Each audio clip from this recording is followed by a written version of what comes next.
Түн ортосу же таң аттыбы билбейм. Азыр саат 4. Мекен деген тасмадан кийин уктай албай калдым. Уктасаң да чочуп туруп атасың. Манас ата тургузуп атат. Тур кыргыз деп. Тур Кыргыздын кызы Гүлзат Мамытбек. Тур. Убакыт келди деп. Мекен деген тасманы Кыргызстанда чыгарып атышыптыр. Ютубтан чыгарып атышыптыр. Мекен деген тасма чындыкты айткан тасма экен. Биздин өлкөбүздө, биздин планетабызда азыр коррупция ойноп күлүп, чаң шөкөт кылып, майрам кылып жатат. Ал убакыттын ичинде мен Кыргызстанымды жеп жатат. Ошол эненин ыйы, ошонун атанын жүрөгү оорусу, ошол тасма дагы мени тынч койбой жатат.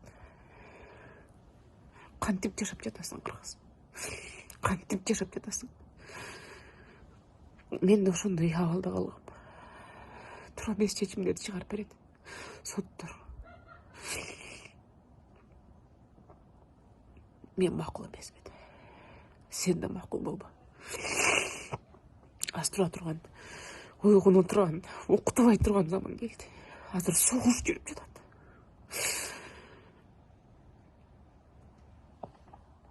Карачы таң атты.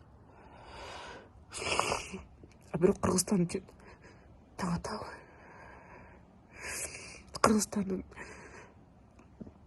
балдары ойгонобу эртең? Кыргызстандын өзүнүн элинде, жеринде. Бул чоң суроо. Азыр ойгонушубуз керек. Азыр коркпо, кыргыз. Коркпо. Белиңди бекем байла.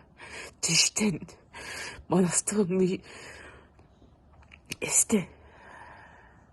Ана биригип гана биз жеңебиз. Биригип гана биз жеңебиз. Татыранды болуп эки жакка бөлүнсөк, анда бизди бөрү жейт. Коррупция деген бөрү жейт, коронавирус деген бөрү жейт, карантин деген бөрү жейт, кризис деген бөрү жейт. Бирик кыргыз. Мекениң үчүн кыргыз, бирик.